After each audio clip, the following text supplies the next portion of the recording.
Tenha acesso ao aprofundamento completo desta homilia, com chaves para compreensão, resumo e metas para a vida no site www.padremario.com.br. A vinha, a inveja e os frutos do reino.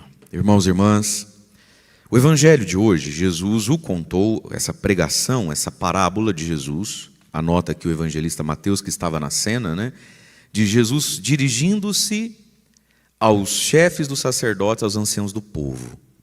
Sempre que a gente escuta um texto bíblico do evangelho, um trecho do evangelho, esse pequeno detalhe é grande detalhe. A quem é que Jesus está falando isso? À multidão, aos discípulos, a todos? A quem? Algumas coisas Jesus falou apenas aos chefes dos sacerdotes, aos anciãos do povo. Esses homens têm uma grande responsabilidade, porque a eles foi confiada a vinha. Então, o que é a vinha? Certo homem plantou uma vinha, fez tudo que tinha que fazer para essa vinha, e aí arrendou a vinhateiros para no tempo certo ele ir lá colher o fruto, a parte dele. A vinha é Israel, a vinha é o povo. A vinha é a fé que Deus deu ao povo. Quem são os vinhateiros aqui? Os vinhateiros são justamente os sacerdotes, os anciãos, aqueles que são responsáveis por fazer a vinha dar fruto, dar lucro, dar conversão, dar corações de volta a Deus. Esses são os vinhateiros. Então isso aqui é uma grande parábola histórica mesmo da fé de Israel, que começa lá com Noé, com Abraão, e vai se formando o povo. E aí então diz que esse homem, no tempo certo, manda buscar a colheita através de empregados. Quem são esses empregados? Os profetas todos, que de vez em quando Deus suscitava pela pregação, esperando o fruto da conversão, ou o fruto já de uma conversão já maturada pela pregação do profeta anterior. Deus manda recolher o fruto. E sempre que Deus manda seus empregados para a sua própria vinha, colher do povo e colher desses responsáveis o fruto, eles são sempre maltratados, espancados. Aí Jesus está contando a historinha e dizendo assim, que esse dono da vinha um dia pensou, bom, que povo ruim, não respeita ninguém, meu filho vão respeitar. E aí manda o filho aqui é Jesus, e está aqui Jesus cantando a pedra, cantando a bola do que vai acontecer com ele. Quando vem o filho, tem uma ideia maluca, porque é isso que o pecado faz, ele deixa o ser humano maluco. Qual é a ideia deles? Aí vem o filho, o herdeiro, vamos matá-lo e ficar com a herança dele para nós. Mas como é que você vai matar o filho de alguém para ficar com a herança, sendo que o pai está vivo? Esse pai não vai fazer nada, e aqui está um ponto para nós, queridos. O pai, Deus Pai, mas aqui na boca de Jesus, não do Padre, na boca de Jesus, Deus Pai posto como um juiz. Vamos matá-lo, pegar a herança, tá, bobão. E o pai dele não vai fazer nada. Aí Jesus coloca uma pergunta e coloca a resposta na boca de quem vai ser condenado. O que vocês acham que esse pai faz, hein? Nada? Eles mesmos vão dizer, com certeza, ele vai ficar muito bravo, vai mandar matar, vai mandar prender, vai ser muito rigoroso com esses homens.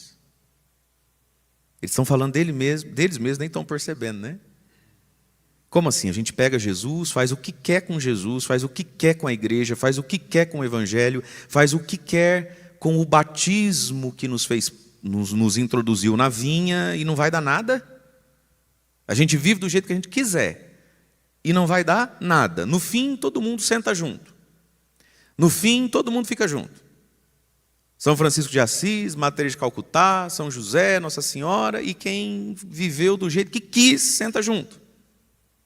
Não senta junto. Não senta junto.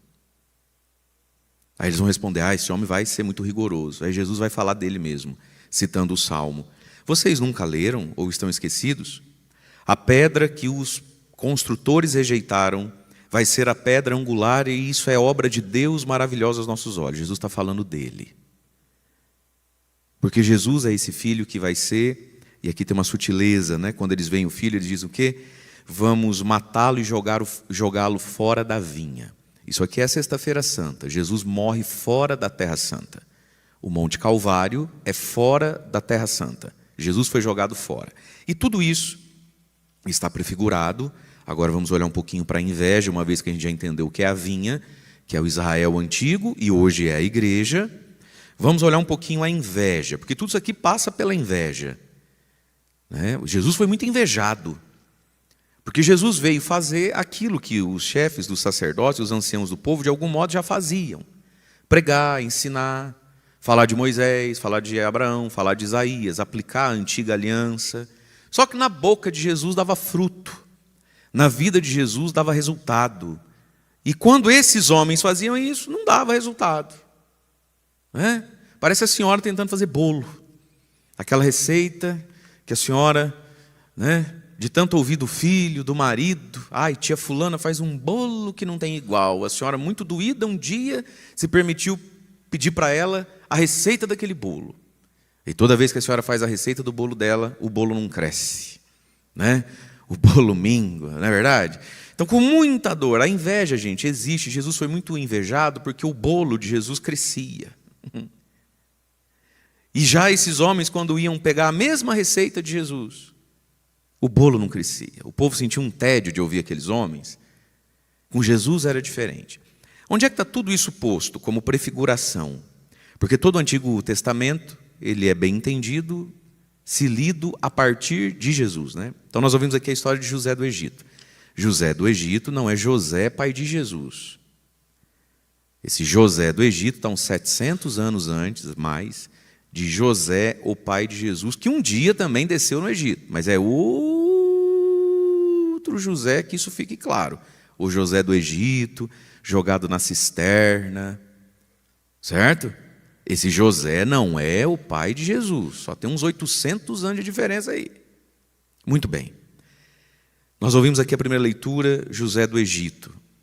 Esse José do Egito, ele pode ser uma imagem interpretativa do próprio São José, bem depois, no Ide a José e ele vos dará o pão.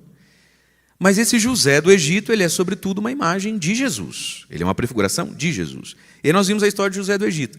Invejado, vendido por moedas, jogado fora da família, jogado para morrer, traído, e lá no fim ele como que ressuscita, O homem que foi jogado para morrer vira o governador de toda a terra.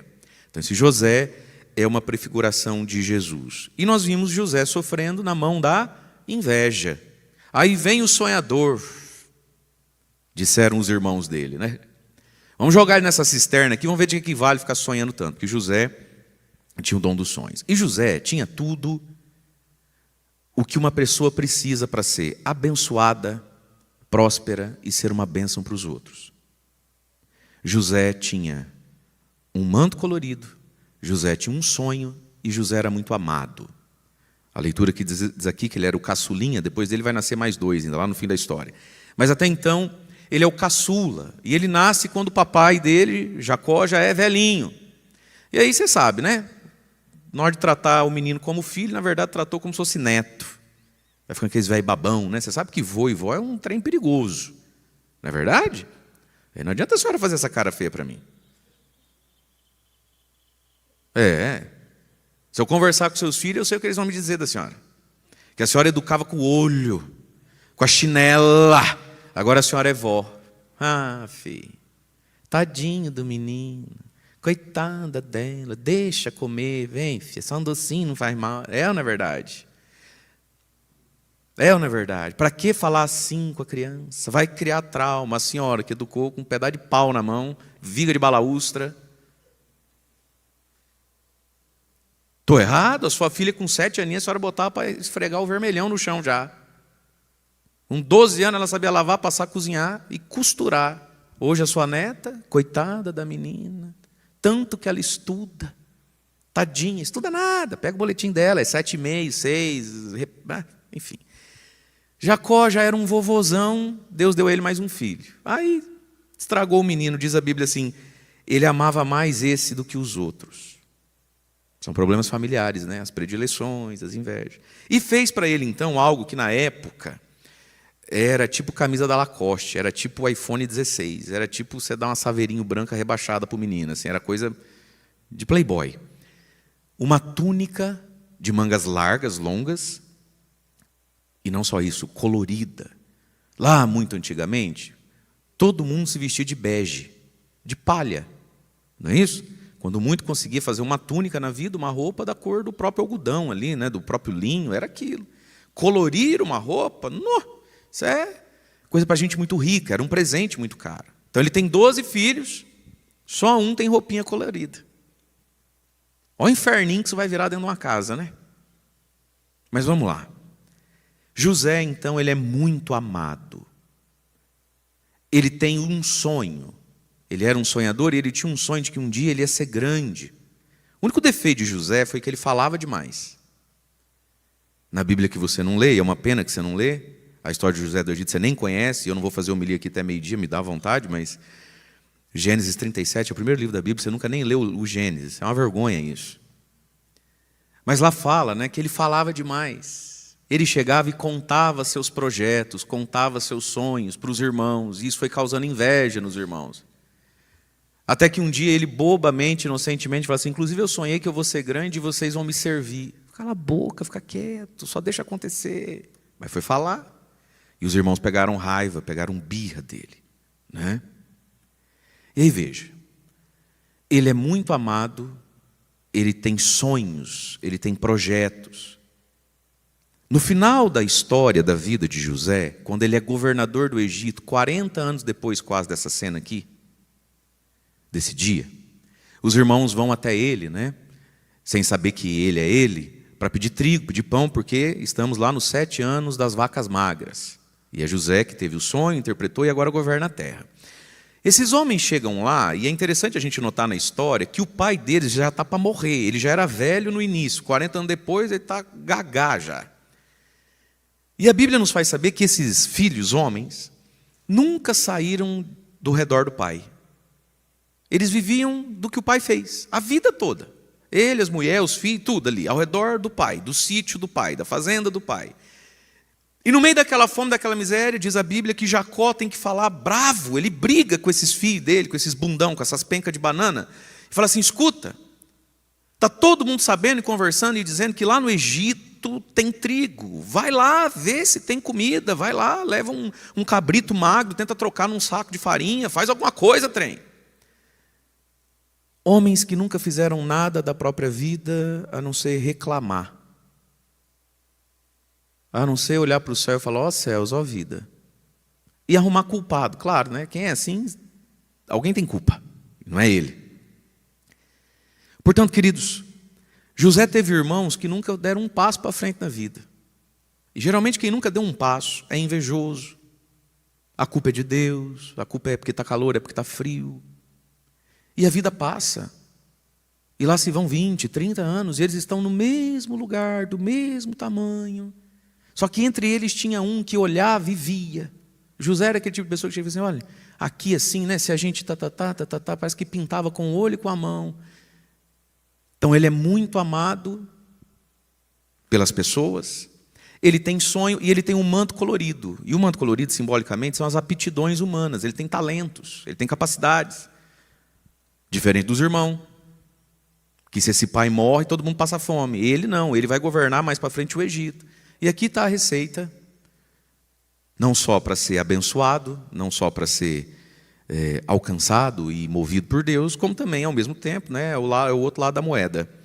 Aqui está a receita para ser odiado pelo outro. Todo mundo que é muito amado, tem sonho e tem um manto colorido, prepara, lá vem. Maior é Deus, ninguém duvida. Mas prepara que lá vem. Quem é muito amado pelas pessoas, reconhecido. Quem tem um manto colorido, aptidões, e quem tem sonho lá para frente, prepara. Prepara. E foi o que aconteceu com José. E ele é jogado fora e aqui está prefigurado Jesus. Então já entendemos a vinha, já entendemos a inveja. A inveja é um pecado contra o próprio Deus. Ter inveja é chamar Deus de burro e injusto. Quando eu invejo o outro é como é porque Deus fez assim, correto? Ou alguém de nós, na hora de nascer, parou tudo e falou assim, não, pera aí Deus, antes de eu entrar na barriga da minha mãe, pera só um pouquinho, eu vou ser magro ou gordo? Alto ou baixo? Não, porque se for para ir pobre eu nem vou. Alguém se escolheu a si mesmo? Não. E a pessoa que você inveja, ela também não se escolheu. Ela não escolheu nascer com aquele manto. Ela não escolheu nascer naquele contexto. Ela é uma obra que Deus fez, como você fez. Então, ter inveja é dizer a Deus: o Senhor é burro e o Senhor é injusto. Fosse inteligente e justo, eu era Ele e Ele era eu. Fosse o Senhor inteligente e justo, eu é que era. Então, a inveja que fere o outro é, por primeiro, um pecado contra o céu. E será que a gente não tem inveja? Olhemos todos nós para nós e vamos perceber, a gente tem raiva de Deus através do outro. Você fala: imagina, padre, que eu tenho raiva de Deus. Sim, você tem raiva de Deus quando tem raiva do outro. A gente tem raiva de Deus quando pega asco. Ih, ai, lá vem ela se acha. Quem disse que ela se acha? Ela só veio perguntar, ela só veio pedir, ela só veio fazer o que ela tem que fazer. É você que acha que ela se acha, você está com raiva de Deus. Bate no peito comigo, falando: ainda bem que eu acordei cedo hoje. Aí eu estava... E, gente, inveja é um pecado sutil. Inveja é um pecado muito fácil de ser justificado, ao invés de confessado e arrependido. Inveja é coisa terrível, inveja é diabólica. E a inveja, ela sabe trabalhar de pouquinho, a inveja corrói de pouquinho, igual cárie. A inveja faz estragos profundos, só que ela age muito devagar. Bom, Jesus também foi invejado, porque Jesus foi muito amado. Jesus tinha consigo a multidão. Jesus tinha sonhos. Quando olhava para os discípulos e dizia: vocês são o sal da terra, a luz do mundo. Isso é sonho. Jesus está vendo aqueles homens fazendo coisas que nem eles imaginavam que iriam fazer. Eu vim lançar fogo, pum, sobre a terra. Como eu gostaria que esse fogo tivesse aceso. Isso é sonho. A Bíblia diz que quando Jesus falava, as multidões ficavam com os olhos fixos nos seus beiços. Essa tradução no português não existe, mas é a tradução crua, né? Que ele falava com encanto, a tradução certinha seria assim: e todos tinham os olhos fixos nele, assim, e todos estavam pendurados no seu beiço. É uma tradução que para nós não faria muito sentido. Quando Jesus falava, todo mundo pendurava no beiço dele. Então, ele é muito amado, ele tem um manto e ele tem um sonho. Vai ser odiado, né? Vinha a inveja. Agora a conversão, o fruto. Veja, queridos, Deus quer o fruto. É isso que diz aqui o próprio Jesus. Que Deus, de vez em quando, vem recolher o fruto. Como é que é isso na nossa vida? Como é que é esse negócio de recolher o fruto? Jesus não está falando aqui da nossa morte. Jesus aqui não está falando do juízo final. Quando é que Deus vem recolher o fruto e fica chateado de não darmos a Ele o fruto? Deus vem buscar o fruto através das ocasiões da vida. E aí o pecado é que Deus nunca encontra o fruto que devia encontrar. Nós negamos a Ele o fruto, a gratidão, a gente não se devolve a Deus. Tudo que é para Deus é muito, tudo que é para Deus é exagerado, tudo que é para Deus sabe esse mau gosto? Sabe essa coisa? Qual missa que é mais rápida? Qual paróquia que o curso de batismo é mais curto? Percebe essa coisa? A pessoa geme, ela sofre para devolver algo para a fonte de toda a graça, que é o próprio Deus. E aí o fruto é o fruto da fé, da religião, o fruto da caridade, das boas obras, o fruto da santidade pessoal. Vamos pensar aqui. Estamos na quaresma. Diga comigo, quaresma, que aí você acorda. Fala, quaresma. Tem um fruto na quaresma muito concreto para expressar arrependimento e desejo de conversão, para isso não ficar muito etéreo na cabeça da gente. Chamado sacramento da confissão. Eu não sei se no mundo inteiro é assim, mas no Brasil é. Essa época, as paróquias começam a se organizar para fazer aqueles multirões de confissão. Aquele monte de padre de uma região, vai tudo numa paróquia, cada noite em uma, para o povo poder se confessar e desviar do pároco. Se sentir mais confortável. Ok. É um fruto. Deus vem colher o fruto. Olha, quaresma. A igreja não tem comandamento? Comungar ao menos por ocasião da Páscoa. E para comungar precisa confessar. Uma confissão por ano. Quando? A igreja ajuda. Vamos fazer na quaresma? É um fruto. É um fruto. Dar a Deus, devolver a Deus, uma confissão diante de um padre, do Pai, do Filho e do Espírito Santo, e confessar os pecados. Isso é um fruto que Deus espera. Ele encontra isso? Aí o povo fica abismado, Gente, quando tem mutirão de confissão de Natal, mas sobretudo para Páscoa, no Piquiri, 8 padres o dia inteiro, como é de manhã, botar na ponta do lápis, dar umas 1000 confissões. Mas nós somos 10.000 habitantes. E os outros 9? Não vão dar esse fruto. Não vão dar esse fruto. Então Deus trabalha em nós, Deus semeia, Deus cuida, Deus envia profetas, e aí de vez em quando Ele quer o fruto. Por exemplo, então Quaresma tem um fruto para dar, vamos fazer uma confissão? Não encontra o fruto. E aí Deus vai esperando de nós o fruto. O fruto da paciência, o fruto da caridade, da castidade, da generosidade, através das ocasiões da vida. E a gente nega o fruto. A gente pega o fruto para nós e não dá o fruto a Deus. Então Deus vem colher o fruto quando? Através da vida, de pessoas, de fatos, de convites, de coisas que nos solicitam, nos contrariam. E aí Deus está vendo se Ele encontrou em nós o fruto da bondade, da docilidade. Se a gente quiser entender melhor essa questão do fruto, tarefinha de casa. Depois é só ler Mateus capítulo 5. O Sermão da Montanha lá, o início do Sermão da Montanha. Bem-aventurados os... Aquilo ali é o fruto que Deus espera de nós. Gálatas 5:22, os frutos do Espírito. Mateus 5, Gálatas 5. Está ali os frutos que Deus, vez em quando, vem em minha, em sua direção, e não encontra. E aí Deus, vez em quando, mandava seus profetas. Existe um fruto quando a gente escuta uma pregação. Você pode escutar e falar assim, verdade, né? Está certo mesmo. Ou você pode escutar e falar assim, exagero, hoje em dia não é bem assim. Os profetas vinham colher o fruto através de uma moção espiritual. Aparecia lá um Isaías, um Ezequiel, um Jeremias, um Amós. Eles começavam a pregar, apontar para o povo algum ponto de melhora. Gente, vamos melhorar nesse ponto, naquele ponto. Cada profeta tem um específico na pregação. E o povo não consente na fé. Faltou o fruto. E o que acontece quando falta o fruto, então? Aí Jesus vai falar de uma dinâmica que alcançou historicamente o povo de Deus, mas que vale também para nós hoje. O que Jesus fala ali? O reino de Deus vos será tirado e será dado a um povo que produza fruto. Isso é histórico, e isso é histórico também na alma humana de cada um de nós. O que é histórico? O reino foi tirado daquele povo, estão em guerra lá até hoje. Balançando a cabeça num muro, esperando por um Messias que já veio faz 2000 anos, que podia ter resolvido tudo aquilo. O reino vos será tirado e vai ser dado para um povo. Qual povo? Nós, os pagãos. Né? Os gentios, todo mundo que não é do sangue de Abraão. Vocês não fazem nada com Jesus, vocês não fazem nada com o Evangelho. Isso vai estar lá em Atos dos Apóstolos, que você também nunca leu. O dia que Paulo falou assim, vocês querem saber também? Fica a capoeira da sandália aí, filho. Eu vou pregar para pagão, vou ficar mais entrando em sinagoga não, vocês são muito difíceis. O reino vos será tirado, o reino é Jesus, o seu Evangelho, o reino é a unção do Espírito Santo. Vai ser tirado e dado a um povo que produza fruto. Isso aconteceu mesmo. Agora, olhando para a nossa vida, como pessoa e como comunidade, isso ainda está valendo. Daqui a pouco Deus olha, fala, vocês não vão fazer nada com esse santuário com o São José mesmo, né? Não vão. Daqui a pouco Deus tira o reino daqui. Tira esse sopro.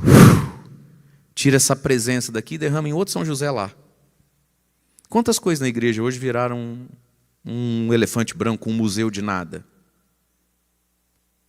O que a Europa fez com o Evangelho? O que aquele povo que é tão católico fez com o Evangelho? Fez nada, eles não ficam santos nem evangelizam ninguém. O Espírito Santo não passa nem lá mais. E o Espírito Santo hoje é derramado onde? Na África. Onde acontece conversão de rodo. Parece cena bíblica. Milagres, portentos, vocações. Alguns lugares da América, do Brasil. Mas o reino, meus irmãos, é tirado e é dado a quem produz fruto. Vai produzir fruto com aquilo. Vai produzir fruto com aquela palavra. Isso vale para uma comunidade, isso vale para uma paróquia, isso vale para um carisma, isso vale para uma congregação, isso vale para nós, isso vale para tudo na vida. Você não vai fazer nada? Então devolve. E eu dou a outro a presença do Espírito Santo. Deus olha e vê que a gente não vai fazer nada com o Espírito Santo, o que ele faz? Ele tira e derrama em outro. O Evangelho de hoje ele é assustador. Ele diz que antes da gente ir para o inferno, a gente já fica sem Deus, sem a unção e sem o Espírito em vida. A gente vira um caminhão na subida, a gente vira uma coisa pesada, opaca. Você não fez nada, você não quer fazer nada com isso aí? Então sai. E é possível ter religião sem ter o Espírito Santo. É possível ter rito sem ter fé. É possível, muito possível. E isso aconteceu lá 2000 anos atrás, no início da pregação apostólica, mas isso pode acontecer hoje, com uma comunidade. Mas pode acontecer apenas, vamos olhar então para terminar, apenas e tão somente comigo. O reino de Deus pode me ser tirado. E Jesus vira um estrambolho na minha vida. O catolicismo vira um estrambolho na minha vida. O sacerdócio vira um estrambolho na minha vida. O meu batismo, a minha fé, aquela minha experiência de Deus. O que você vai fazer com isso aí? Nada? Então devolve. E quantas pessoas, meus irmãos, tinham o reino? Tiveram o reino. Sentiram o reino. Experimentaram o reino. E foi de um jeito tão bonito que muitos de nós que cá estamos, firmes e fortes, até tivemos inveja. Confessemos que tivemos. Porque a pessoa viu, e eu não duvido que viu. Eu acho que se ela diz que viu, ela viu. A pessoa viu Nossa Senhora. Eu nunca vi, gente. Eu estou aqui todo dia. Nem cheiro de rosa eu sinto. A pessoa chapou o coco no cheiro das rosas. Sonhou com São José. E acordou sem dor. Eu nem sonhei e acordei com dor. E eu que estou aqui que fiz a igreja para ele. A pessoa teve o rei. Cadê? Fez o quê? Fez nada? Devolve. Devolve. E é derramado sobre outro, que vai produzir fruto com essa experiência, com essa possibilidade. Entende isso? E aqui está, meus irmãos, a vinha, a inveja, a conversão que é correspondência. E isso é o grande mistério da vida, a nossa liberdade diante de um fato. A gente sempre é livre para escolher como reage, como corresponde às coisas. A gente não é livre para escolher todas as coisas, mas a gente é livre para ver o que vai fazer com ela. Você não é livre para ter ou não ter um câncer. Não é livre para ter ou não ter um filho que se acidenta. A gente não é livre para muita coisa, mas a gente é livre diante de cada fato. Qual fruto eu dou disso aí? Qual fruto isso vai produzir em mim? Isso é nosso. Achei engraçado, uma pessoa, foi com muito carinho, mas fiquei pensando, falou em nome de quantos? Falou assim, padre, nesses dias 19 tinha que ter uma missa a mais. Aí eu sou um anjo, gente, de bobo assim, então eu sou até meio voado. Falei assim, talvez, né? Falei assim, aí eu peguei e falei assim, apesar que eu acho que por hora, só com 2 missas cabe, né? Não, padre, uma a mais para nós. Para nós, aí eu entendi, porque eu sou bobo enquanto sou bobo, mas quando eu fico esperto de uma vez, sabia? Mas quando eu fico esperto eu já peguei. Falei, para nós, eu entendi tudo. Falei, para nós, é porque demora, né? Muito longo, então tinha que ter uma missa, deixa para o povo de fora, para nós podia ter uma missa assim, mais normal, mais curta, né? Falei, quem sabe? Entendi, às vezes a pessoa tem situações, realidades, 6 da manhã ela entra cedo, à noite às vezes tem um idoso em casa, uma pessoa... Eu entendi a pessoa, existem circunstâncias, está tudo certo, mas... tem o que tem. E a pessoa não quer. E o reino é tirado. Até o padroeiro pode ser tirado e dado a outro. E aí a pessoa convive uma vida a 200 metros do São José e nada. O outro mora a 3.400 quilômetros, com uma vez resolve tudo. Porque é o coração da gente que corresponde, reage, devolve, abre, deseja. Ou encrua igual os irmãos do José e passa uma vida reclamando, vitimando, odiando e não fazendo nada. E o reino é tirado. Tirado de dentro de nós, perde o sentido aquilo, perde o visgo, perde, não tem mais nada ali. E isso, meus irmãos, que é profundamente espiritual, né? Só porque eu estou achando que a homilia está até curta, nunca terminei essa homilia 10 para 7, Vamos pôr mais um exemplo? Isso vale para o seu casamento, isso vale para o seu emprego, isso vale para tudo na vida. Você não vai fazer nada? Foi te dado um marido, foi te dado uma esposa. Ah, não é, mas é o que você tem. Foi te dado um salário, foi te dado aquele emprego. Ah, mas é o que você tem. Não quer? A gente tira. Gente, de algum modo, tudo que a gente blasfema demais, Deus tira. Vale qualquer coisa isso, hein? Seus filhos, não, mas é o filho que você tem. Percebe? A gente tem algo na mão. A gente tem algo com a gente, ou não tem? A gente não tem nada. Nosso problema é que a gente vive naquilo que a gente não tem. Não é isso? Parece que a bondade e a justiça de Deus está em tudo que não é meu, em tudo que eu não tenho. A vida é aqui, agora, no que eu tenho.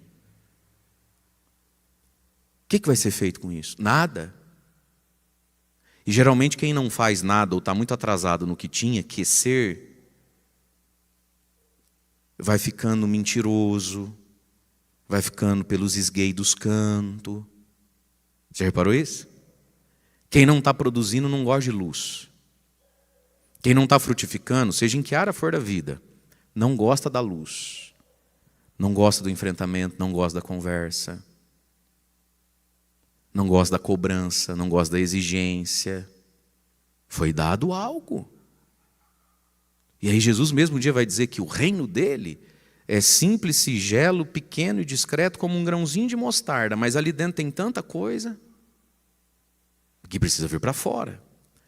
Então, a vinha, a inveja, a conversão e a correspondência. Peçamos hoje, irmãos e irmãs, a graça de corresponder a Deus. Deus tem confiado muito a nós. E a grande graça, Deus me livre e guarde, sangue de Jesus tem poder, está amarrado, do reino nos ser tirado de mim. Deve ser a coisa mais triste da vida, estar vivo sem o reino. Está andando, ter sei lá mais quantos anos de vida pela frente, e não ter o reino, e depois ir para o inferno. Faz assim comigo, está amarrado. Fala, sangue de Jesus tem poder. Agora que você já assistiu, você pode ter acesso ao aprofundamento, ensinamentos práticos e as metas para a vida a partir dessa homilia. Acesse www.padremario.com.br.